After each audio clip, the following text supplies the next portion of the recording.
final conference of Entitle project, which is, I think, a very important project. Let me say some words about the role of National Library in the field of lifelong learning. Libraries are natural places of reading, learning and doing research during the whole life. But how can libraries support the learning process? First of all, we are able to provide for users all the basic documents which contain knowledge because of the collections of the different types of libraries hold all the written products of mankind. Second, we can provide a proper and comfortable place for those users who come to the library for reading or learning. And third, we provide a variety of electronic and virtual services for those who don't want or are not able to come to the library personally.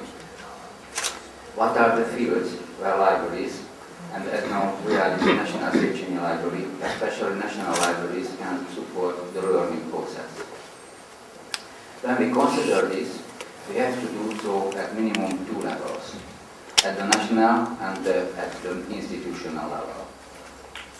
Nowadays, it is the main duty of the National Library at the national level to prepare and coordinate the exploitation of the digital content which is in libraries, museums and archives, and can be used in the learning process.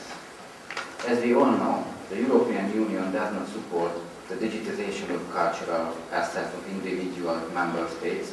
It considers to be the competence of governments. At the same time, because of the economic crisis, the Hungarian government cannot support mass digitization.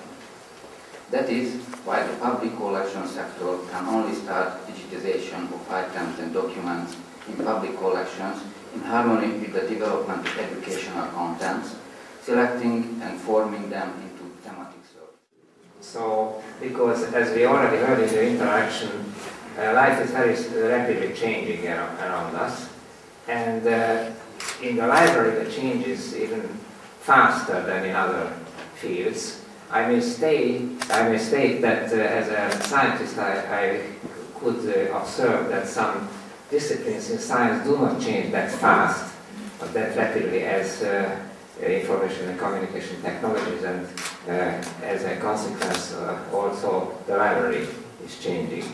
Now, therefore, we can observe that there is an exploding information need. That means everybody is keen on having more and more data and learning about various new development in society, starting from politics to the local issues as well as in education or purchasing new goods.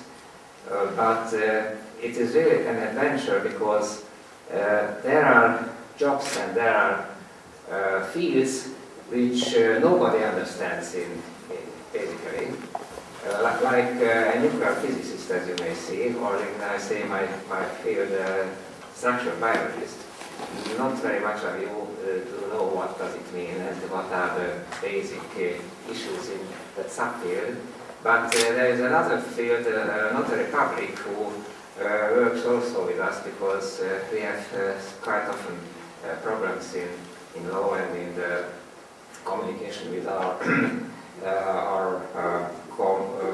workers and colleagues, and therefore we have to understand what is inherent in law, but it is not always possible because law is that complicated that we need a person who will explain us what is written down here.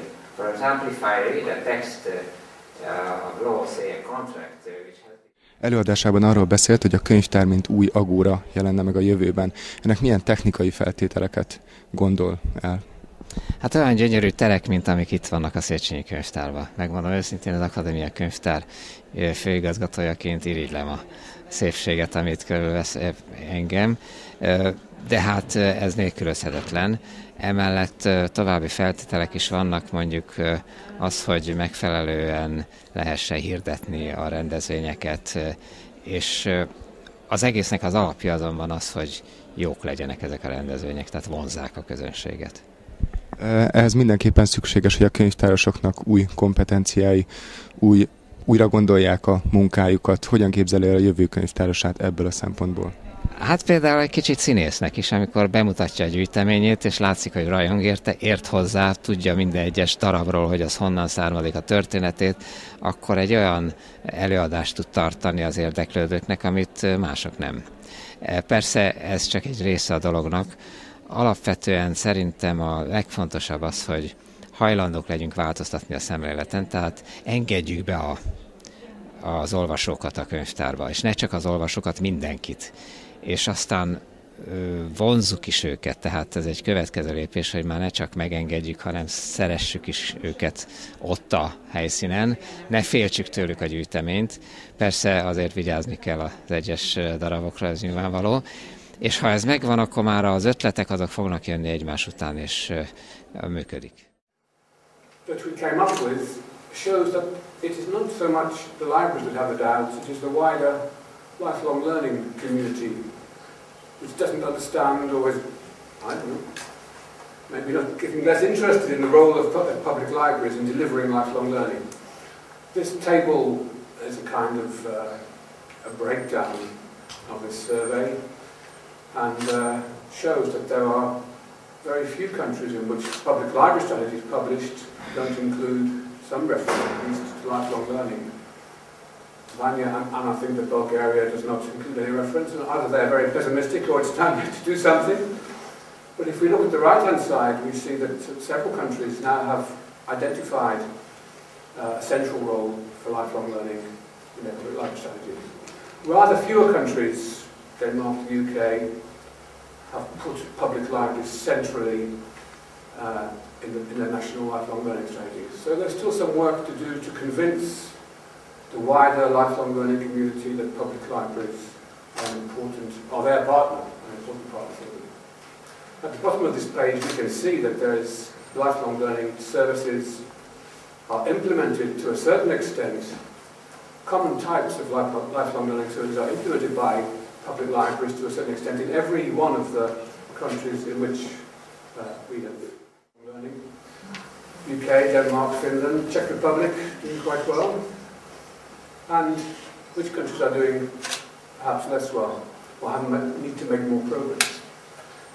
There's a cluster of countries, there's 6 or 7 at the lower end of the table with a very similar score, so we can assume that the situation is similar in those countries and perhaps some kind of focus needs to be placed on those countries. So why? Why is doubts? If the wider lifelong learning community, if these doubts still exist, which are preventing it from coming to the altar, why is this? Well, clearly, librarians and educators represent somehow different professional communities to a large extent. But they share, or public libraries and the lifelong learning community share one set of users, and that's everybody. As the previous speaker was saying so impressively, was defining lifelong learning what it is. It's for everyone throughout life, and we have shared the same users, the same people as our user group. I suppose it's fairly obvious that libraries have traditionally emphasised the role in culture more than education, although that's changing and has changed now for many years. And as a result of that, they have been placed very often under different sponsoring ministries and government departments, which somehow makes cooperation and funding and interoperation a complex matter and perhaps holds back progress in terms of lifelong learning.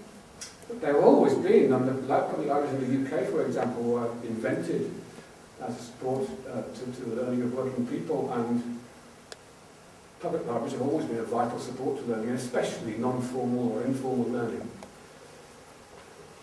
Now lifelong learning is way up on the European and most national agendas in Europe, and these new priorities need public libraries to adopt new strategies.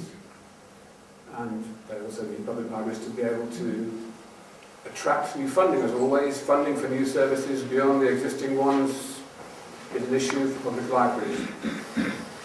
To do that, part of the issue is for public libraries to adopt lifelong learning as wholeheartedly as they can at the core of their services.